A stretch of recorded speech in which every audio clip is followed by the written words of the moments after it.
Bismillahirrahmanirrahim. Assalamualaikum warahmatullahi wabarakatuh. Alhamdulillahi rabbil alamin. Wa sallallahu ala nabiyyina wa sayyidina Muhammad sallallahu alaihi wasallam wa ala alihi wa sahbihi ajma'in, amma ba'd. Jamaah salat subuh yang dirahmati dan dimuliakan Allah Subhanahu wa taala. Alhamdulillah, summa alhamdulillah. Puja dan puji syukur mari senantiasa kita persembahkan kehadirat Allah Subhanahu wa taala atas segala limpahan rahmat nikmat, sehingga pada pagi hari ini kita semua diizinkan Allah mengawali aktivitas kita dengan sama-sama solat berjamaah. Suatu nikmat yang semoga Allah berikan kita sampai akhir hayat, bisa menjaga solat berjamaah. Amin ya rabbal alamin. Salawat beriring salam tercurahkan kepada Nabiyyina wa Sayyidina Muhammad sallallahu alaihi wasallam. Semoga apa yang menjadi sunnahnya, menjadi petunjuknya bisa kita amalkan, dan insyaallah kelak kita semua akan mendapatkan syafaatnya yaumul qiyamah. Allahumma amin. Jamaah sekalian yang dirahmati oleh Allah Subhanahu wa taala, di antara hak seorang muslim, hak sesama muslim adalah wa idza marida fa'udhu. Jika saudaramu, tetanggamu, kawanmu sakit, maka jenguklah. Menjenguk orang sakit merupakan hak orang muslim. Bahkan salah satu yang dilakukan Nabi setiap ba'da solat, imam itu setelah berzikir setidaknya sampai Allahumma antas salam, itu boleh serong kanan, boleh serong kiri, boleh balik badan nian 180 derajat. Tiga-tiganya sunnah, boleh, bebas. Nah, salah satu tujuan kalau imam itu balik badan 180 derajat adalah mengabsen jamaahnya. Dia balik badan sambil berzikir subhanallah, subhanallah, subhanallah. Nah, dijingoi. Caknya Pak Haji ini jarang kelihatan. Nah, seminggu ini tidak kelihatan. Nah, tanya ke setelah selesai doa, tanya Pak Haji Budi mana ya, tidak kelihatan misalnya. Iya Ustaz, last minggu ini dirawat di rumah sakit. Nah, jika dapat yang informasi demikian, ajak jamaah 1, 2, 3 orang untuk sama-sama menjenguknya. Nah, itu sunnah yang luar biasa, yang mungkin hal semacam itu di tengah perkotaan sudah hampir nafsi-nafsi, ya, sudah tidak tahu lagi kawannya sakit, kawannya tidak tahu. Nah, ini salah satu sunnah, dan bahkan dinyatakan oleh Nabi, haqqul muslim 'alal muslim, haknya muslim di atas muslim yang lain ada 6. Salah satunya wa idza marida fa'udhu, kalau dia sakit maka dijenguk. Nah, ketika menjenguk orang sakit ada adab dan etikanya, ya, ada akhlaknya, ada tata caranya. Bahkan dalam kitab yang biasa kita baca ini ada sekitar 25 sunnah Nabi, ya, berkaitan menjenguk orang sakit. Yang pertama sudah barang tentu adalah an-niyatus salihah, niat tulus karena Allah subhanahu wa ta'ala agar mendapatkan pahala dari Allah, nyeneng ke hati kawannya, niat-niat yang baik ya. Kenapa niat ini menjadi utama? Ya sudah barang tentu dalam Islam itu innamal a'malu binniyat ya. Dan juga Bapak, kalau kita jenguk dulur yang sakit tidak diniatkan karena Allah, nanti kecewa. Kecewanya apa Ustaz? Kalau kita sakit dia tidak jenguk. Ay dulu dia 3 kali masuk rumah sakit, tidak pernah aku absen. Ini aku sakit sekali, tidak muncul-muncul lah seminggu. Mulai ngitung transaksi. Tapi kalau sejak awal menjenguk saudaranya itu karena Allah, andaikan dulur yang tidak ngebales jengukan kita di saat kita sakit, ya tidak apa-apa. Orang kita memang sejak awal datang dulu karena Allah, bukan karena nak dibalas. Itu dahsyat efek daripada niat yang baik sejak awal. Dan menjenguk orang sakit ini Pak, dahsyat sekali pahalanya.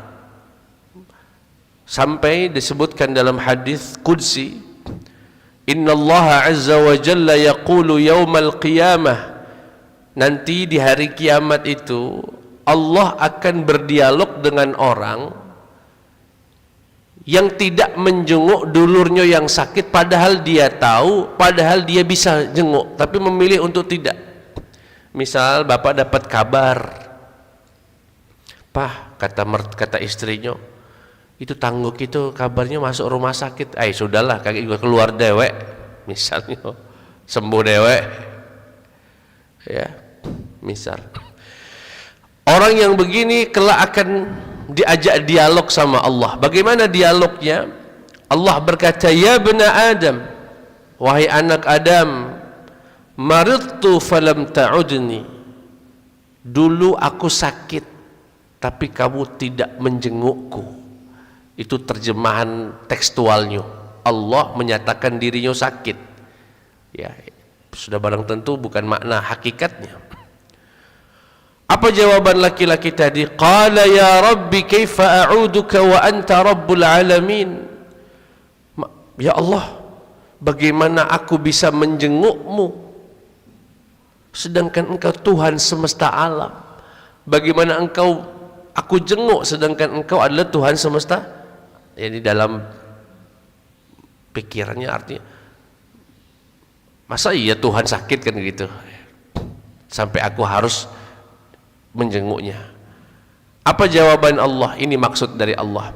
Ama alimta, tidakkah kamu tahu, bukankah kamu tahu, anna abdi, saya punya seorang hamba dulu sakit, dia tanggomu, dia kawanmu jamaah di masjid, dia kawanmu di kantor, dan kamu tahu tapi kamu memilih untuk tidak menjenguknya.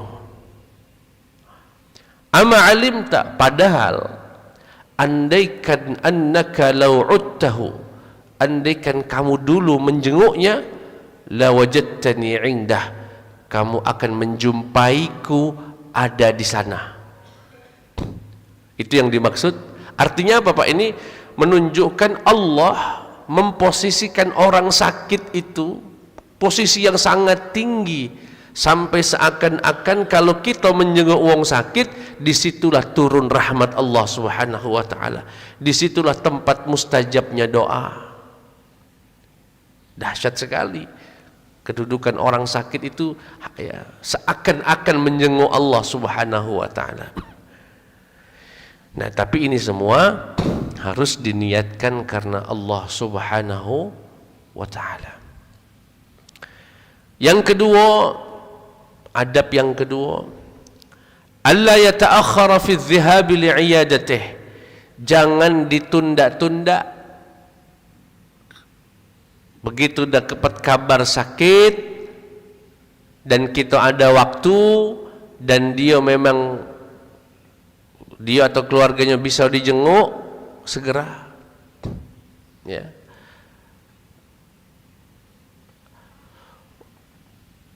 terlebih jika sakitnya berkepanjangan. Kenapa? Fa inna dzalika mimma yuhzinuhu wa yu'athiru fihi. Karena terlambatnya kita menjenguk itu akan menambah rasa sedih orang yang sakit. Ya mohon maaf ya, misalnya sakit 4 hari 5 hari di rumah sakit, ndak kate yang jenguk, ya Allah manalah kawan-kawan aku dulu padahal kompak nian di masjid.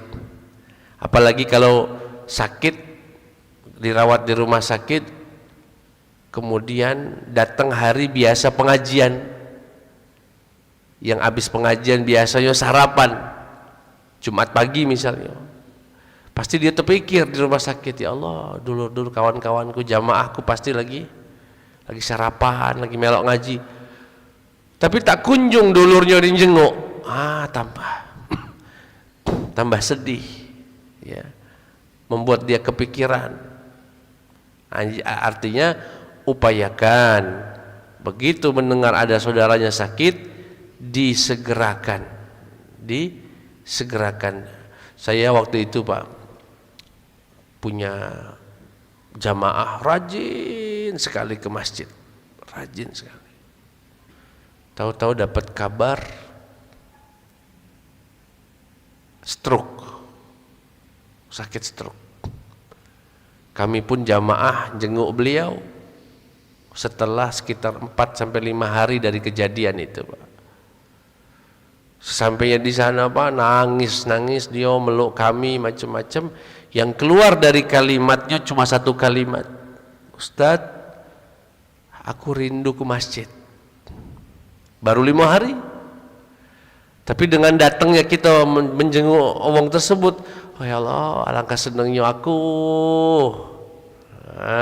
Ini menyenangkan hati orang itu pahalanya besar sekali Pak, menyenangkan hati wong.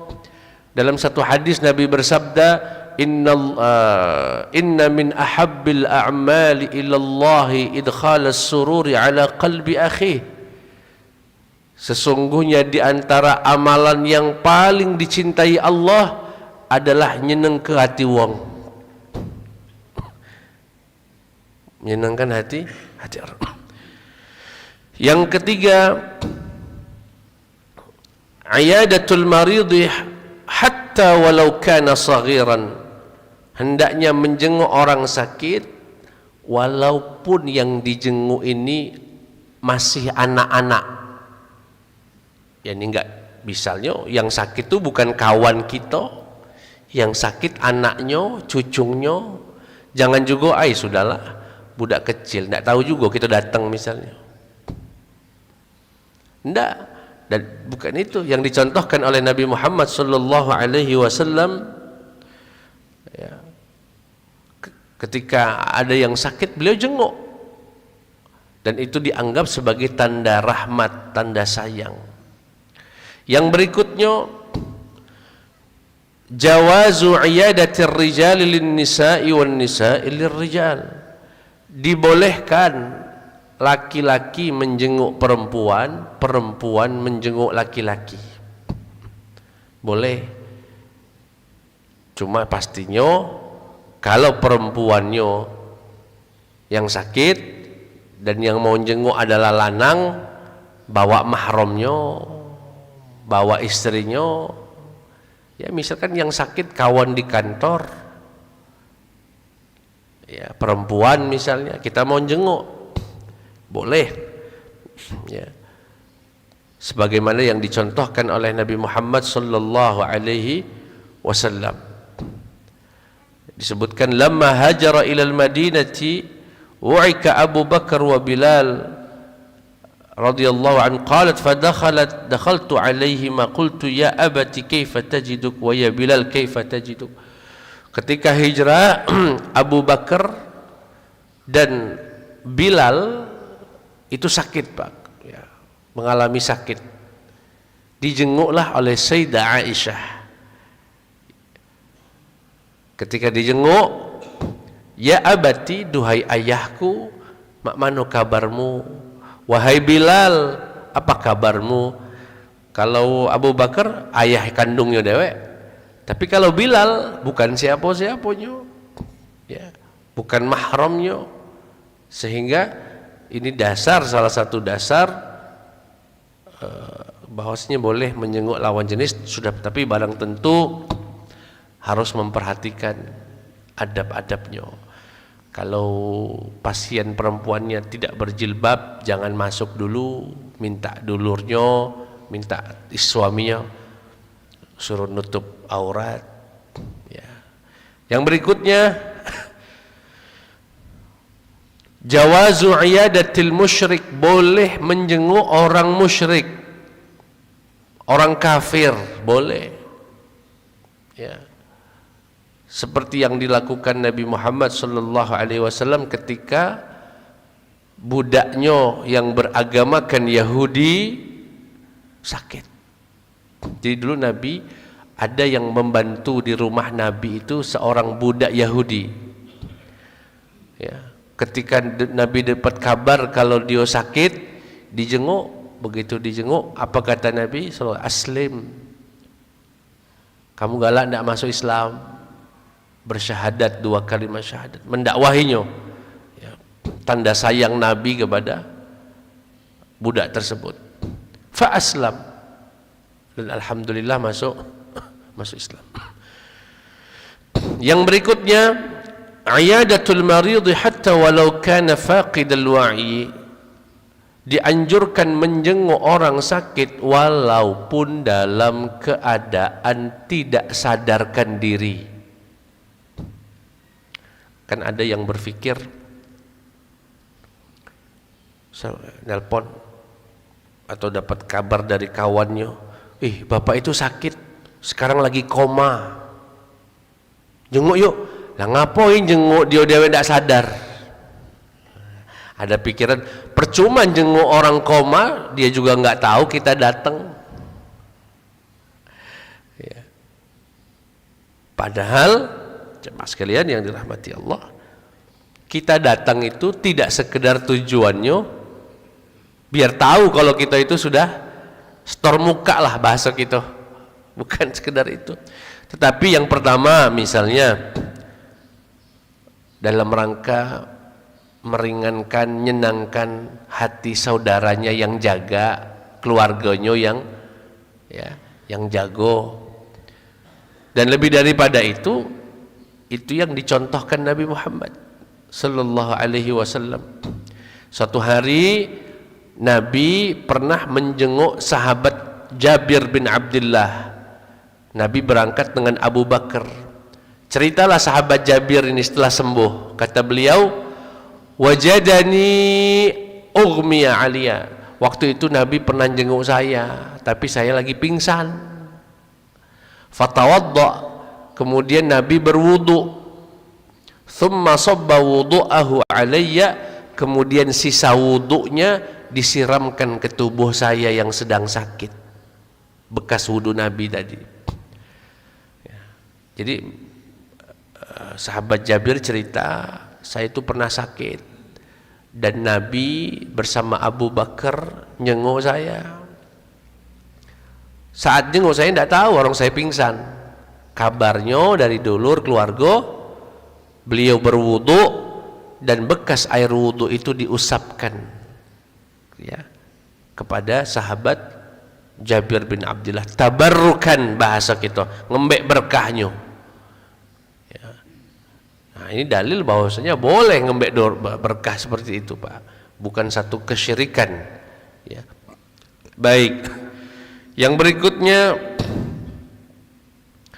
nah, ini susah ini, Pak. Agak susah sedikit. Apa itu?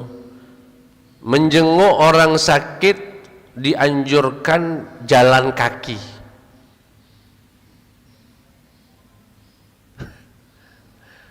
Kalau sekarang jenguk jalan kaki, gantian kita yang masuk rumah sakit. Ya, pastinya, dan ini ada hadisnya, saya bacakan hadisnya. Ja'ani Rasulullah, Nabi pernah menjengukku, kata sahabat Jabir, ya'uduni laisa birakibi baghl, tidak menggunakan kendaraan, ya, melainkan beliau jalan kaki. Ya, saya yakin yang dimaksud kalau dulu kan di zaman Nabi ndak ada rumah sakit, Pak. Jadi orang sakit itu ya dirawat di rumah. Artinya tetanggo dewe ya. Kalau sekarang sakit dirawat di rumah sakit, dari sini ke rumah sakit umum jalan kaki. Nah, sampai sana bukan masuk nyenguk wong, masuk ruang sebelah nambahi pasien. Yo. Ya ini, tapi kalau maksud hadis ini mungkin masih bisa dipakai, masih bisa diterapkan kalau ada yang sakit dan dirawat di rumah, dia tetanggo kita, ya. Apalagi sekarang kalau semuanya pakai mobil ya macet baik, ngerepoti tuan rumah malah. Ya, tetangga rumahnya dekat bisa dipakai. Yang berikutnya, dan ini sudah dipraktekkan di banyak rumah sakit, ya alhamdulillah. Apa itu? Iyadatul maridhi fi waqtin la yushaqqu alaih. Ya, menjenguk orang yang sedang sakit itu jangan di waktu yang memberatkan. Jenguknya jam 12 malam. Woi Pak, sakit Pak. Yang jago pun lagi tepar, dijenguk jam 12. Itu bukan jenguk namanya. Ya. Misalnya lagi ya, jenguk ba'da subuh misalnya, wong baru bangun tidur dan lain sebagainya. Artinya ya, kalau sekarang sudah ada telekomunikasi, sudah ada telepon, sebelum jenguk baiknya bertanya sama keluarganya bahwa ya kalau di rumah sakit biasanya ya kayak ada jam apa, jam besuk ya. Ya. Itu sunnah Nabi itu sallallahu alaihi wasallam. Yang berikutnya, adab yang berikutnya, su'alu ahlil maridhi anhu wa an sihhatih.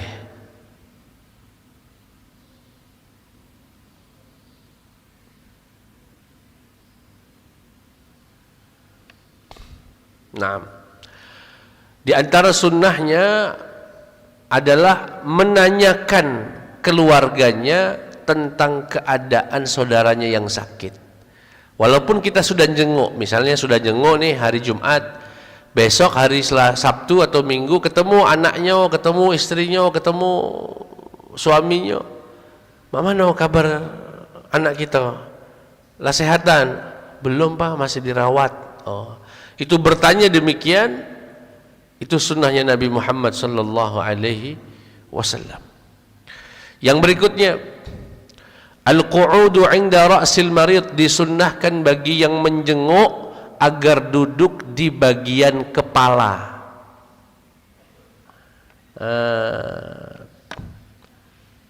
Kalau jenguk Pak, itu afdolnya duduk di bagian dekat kepalanya. Ya, agar salah satunya faidahnya. Ya. Dan ini yang dicontohkan Nabi ketika Nabi menjenguk, beliau duduk di dekat kepala. Satu, agar komunikasinya nggak keras-keras. Dan ada, kalaupun pasien mau menjawabnya nggak usah keras-keras. Gimana sekarang sudah? Alhamdulillah, alhamdulillah.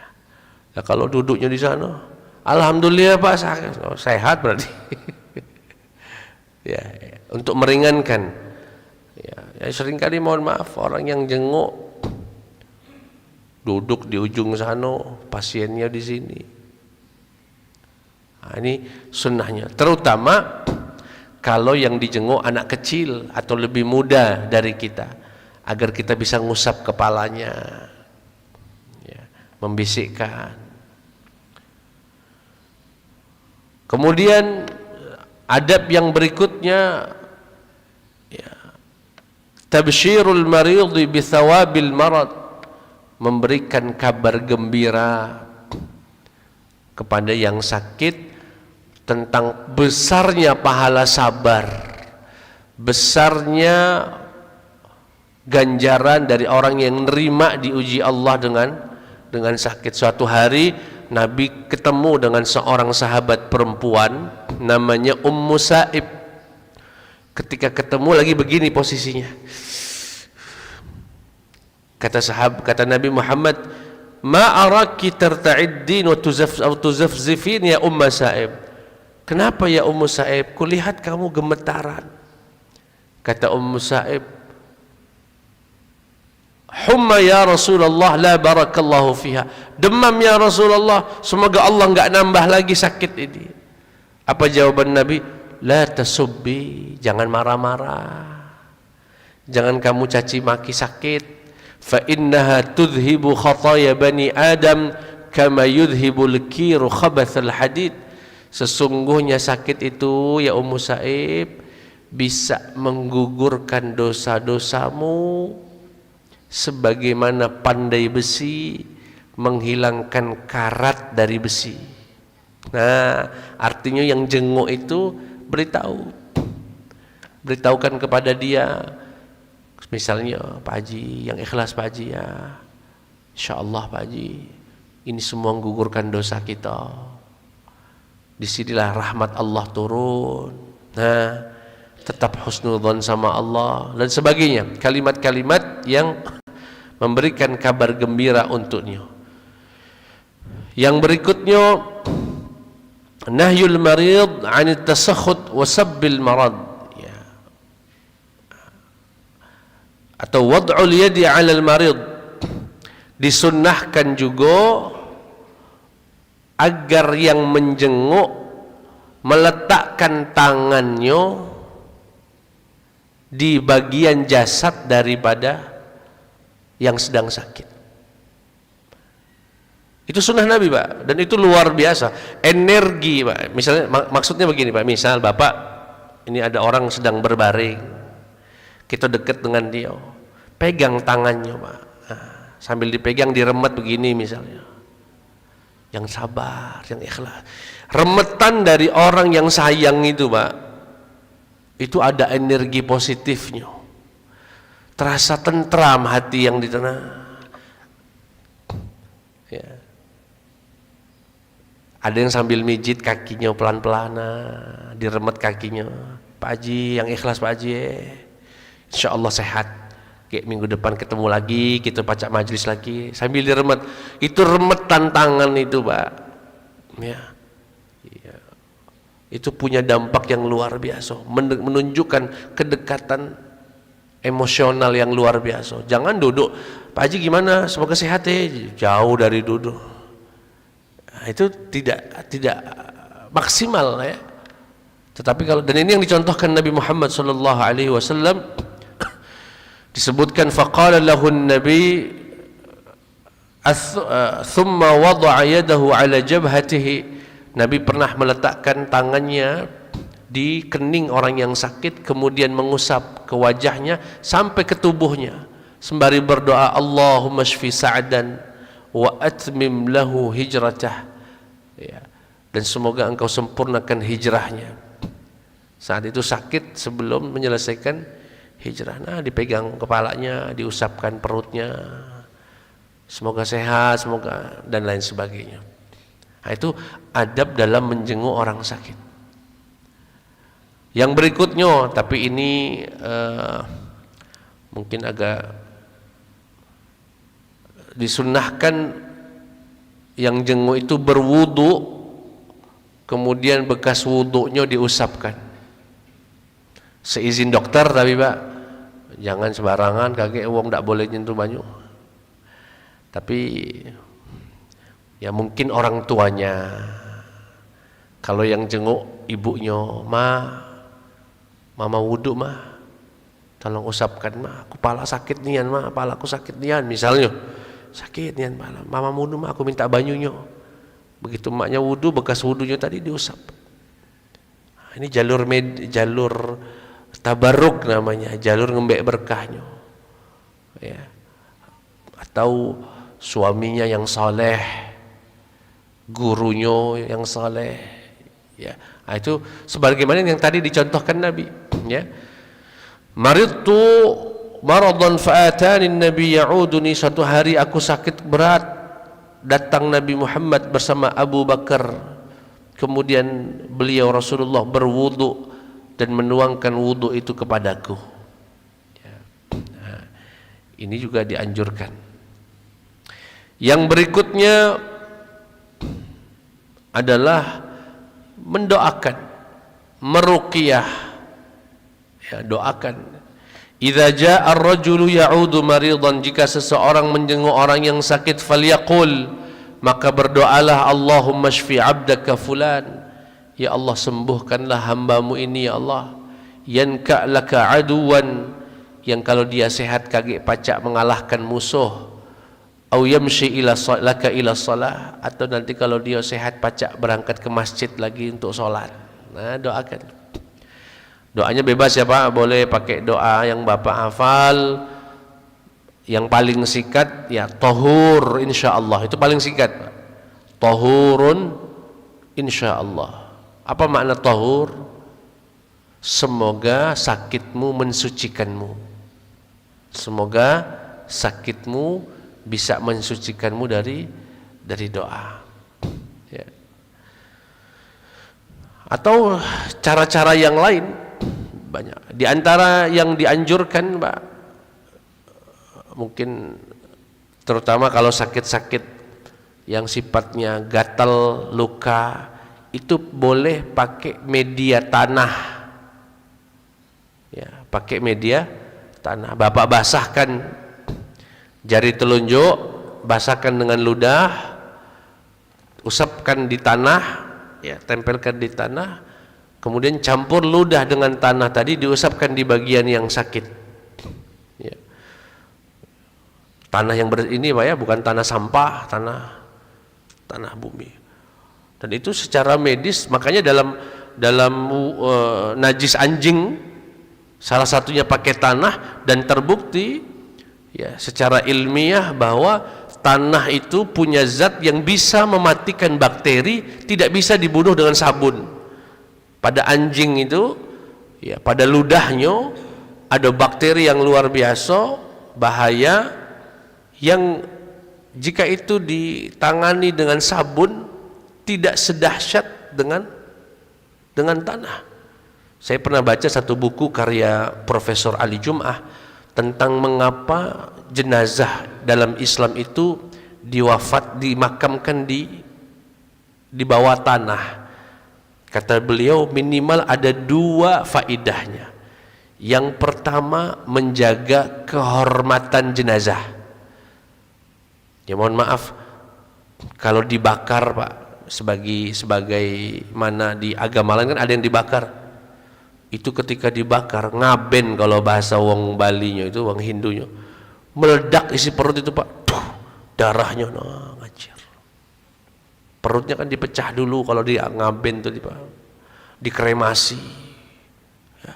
Satu penanganan yang menurut kami, menurut kita dalam pandangan Islam, kalau Islam, nah dikubur, Allah jaga martabatnya sampai dia membusuk nggak ada yang tahu.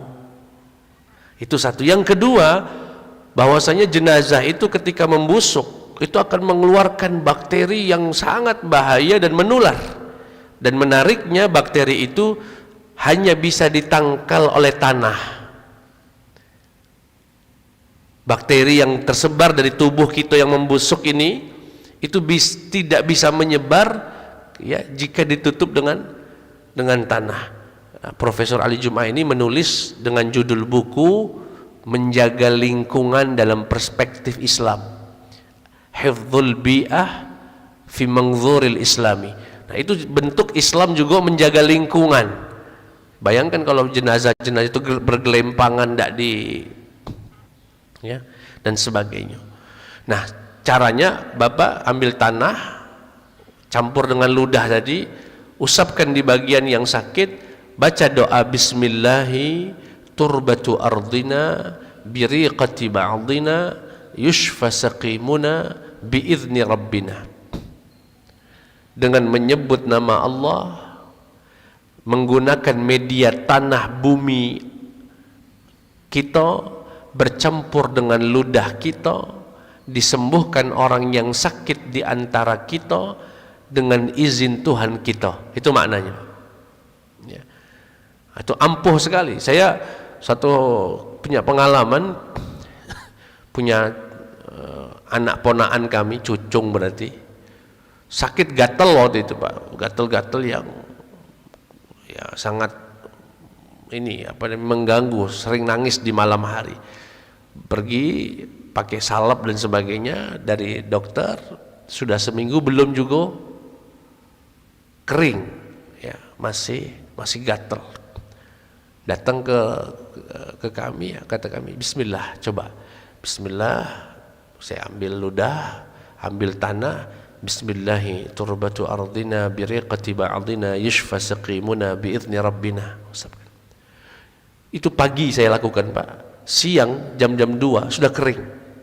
Masya Allah, dahsyatnya doa. Itu doa langsung dari Nabi Muhammad sallallahu alaihi wasallam. Nah itu salah satu yang bisa kita lakukan kalau kita jenguk wong sakit, ya, baik di rumah ataupun di rumah sakit. Baik jamaah sekalian yang dirahmati Allah, atau saya tambahlah biar sekalian habis Pak. Yang berikutnya,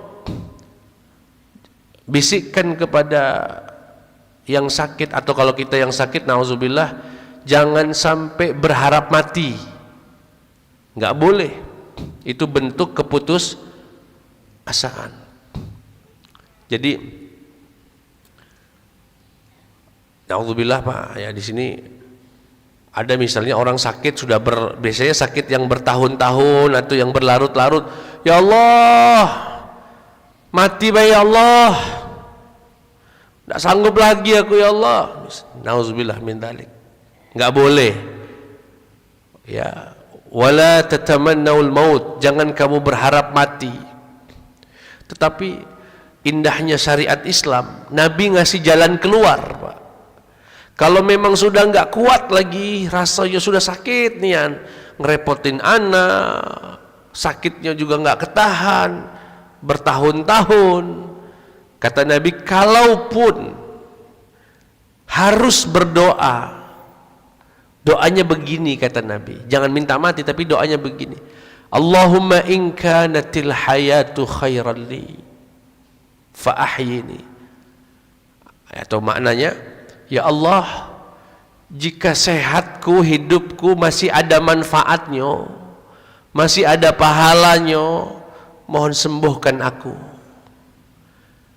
Tetapi Allah, in kanal maut, tapi kalau memang kematian adalah yang lebih baik, mohon segerakan ya Allah.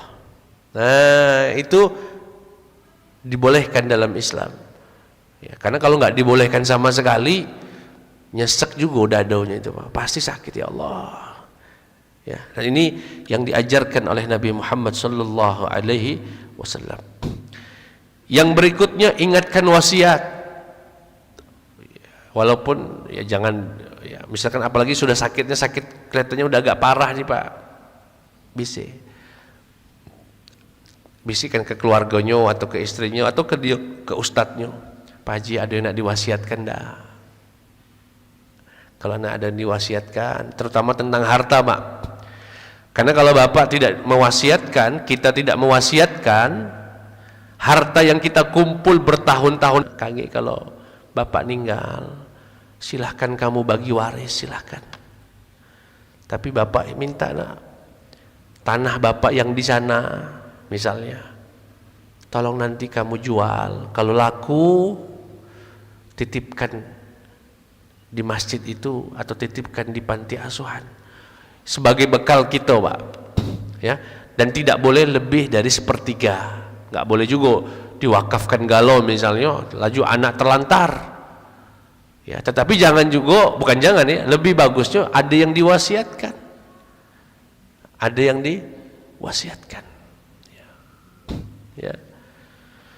Yang berikutnya, kalau jenguk jangan lama-lama. Ngobrol sampai berjam-jam, jangan nyiksa uang. Cukup ya, menjenguk dirasa sudah cukup. Saya cepat-cepat Pak ya, 2-3 lagi nih Pak. Satu lagi, misalnya nasihati keluarganya, nasihati keluarganya untuk sabar, ngomong sama anaknya, ini surga kamu, Bapak ini surga kamu, kamu yang sabar. Atau emaknya yang lagi sakit, bisikkan, nak, kamu jaga, jangan kamu tinggal, kamu pantau. Ini kesempatan mahal, belum tentu berulang. Nasihati yang sabar, yang ikhlas. Nauzubillah, ada anak bapaknya sakit, dia sudah ribut warisan. Ya Allah, bapak belum meninggal lah ribut warisan. Atau sudah ribut siapa yang bakal bayari rumah sakit bapak. Atau sudah ribut siapa yang bakal nunggu bapaknya, emaknya. Ya Allah. Ya. Nah, di sini tugas kita menasihati anak-anaknya, keluarganya yang sabar. Kamu jangan ribut di depan bapak, ganti-gantian. Kalau kalian punya kegiatan, ganti-gantian, dipantau bapaknya. Ya. Yang berikutnya, sunnahnya menjenguk itu diulang. Setelah menjenguk 3 hari lagi, 4 hari lagi, jenguk lagi. Kenapa? Menunjukkan kalau kita itu perhatian, bukan sekedar menggugurkan kewajiban. Sudah jenguk, sudah, nak sembuh-sembuh lah, nak sakit-sakit lagi lah.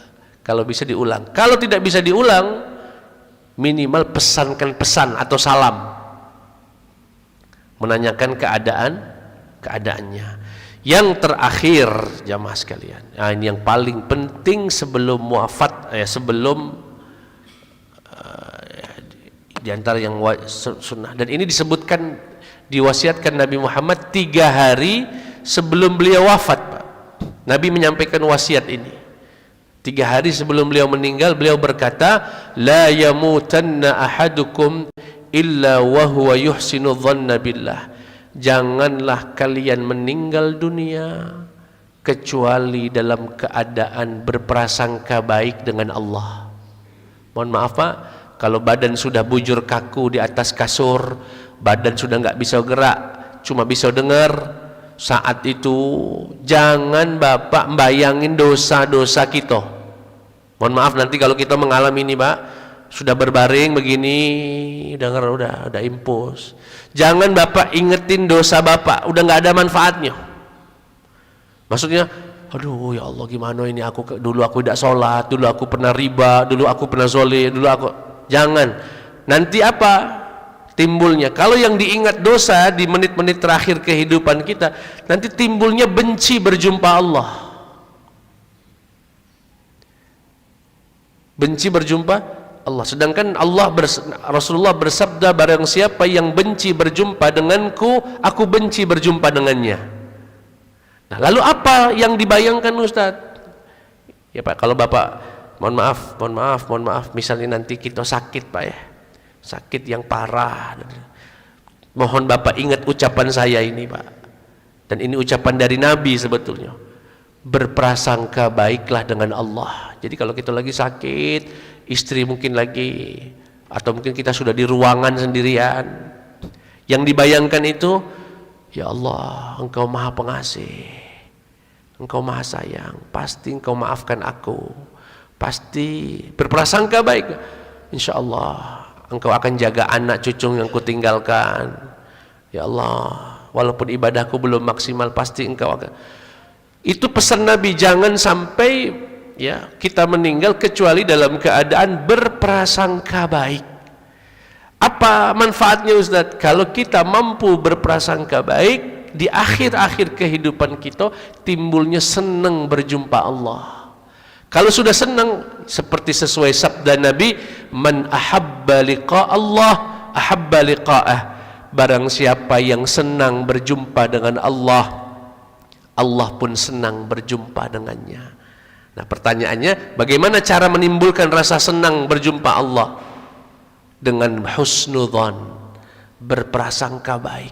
Nah, Bapak yang bisikin orang yang sedang sakit itu, bisikan ke telinganya yang sedang sakit, Allah itu Maha Rahman, insya Allah dosa-dosa kita diampuni juga loh, insya Allah surga menanti kita, insya Allah kaget kita ketemu lagi di surga, macam-macam.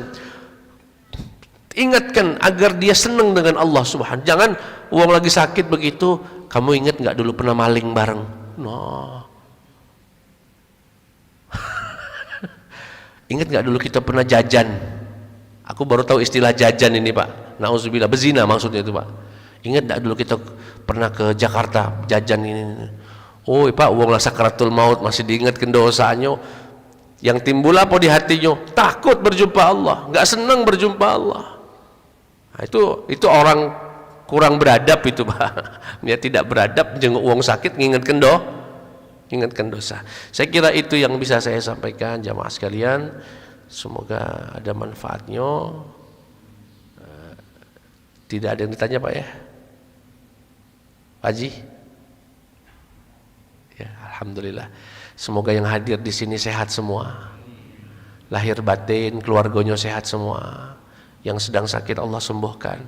Salah satu doa yang diajarkan Nabi Pak tiap pagi dan sore, Allahumma inni as'alukal afwa wal afiyah. Afiyah itu Pak, sehat lahir batin, selamat hidup dunia akhirat. Mintalah afiyah Pak. Jangan pernah lupa setiap doa Allahumma inni as'alukal afiyah. Minta selamat, minta sehat. Amin ya rabbal. Bismillahirrahmanirrahim. Alhamdulillahirabbil alamin wa sallallahu ala sayyidina Muhammad wa ala alihi wa sahbihi ajma'in. Allahumma inna nas'alukal afwa wal afiyah wal mu'afata ad-daimah fid dini wad dunya wal akhirah. Ya Allah, anugerahkan kami kesehatan ya Allah, lahir batin kami dan keluarga kami ya Allah, agar kami bisa ibadah, agar kami bisa menambah bekal akhirat kami. Ya Allah ya Tuhan kami, jika di antara kami yang hadir di tempat ini ataupun keluarganya ada yang sedang sakit, mohon sembuhkan ya Allah. Allahumma shfi la shifaa illa shifaa'uk. Engkau maha pemberi kesembuhan ya Allah. Rabbana atina fid dunya hasanah wa fil akhirati hasanah wa qina adzaban nar. Wa sallallahu ala nabiyyina Muhammad wa ala alihi wa sahbihi wa sallam. Walhamdulillahi rabbil alamin. Wassalamu alaikum warahmatullahi wabarakatuh.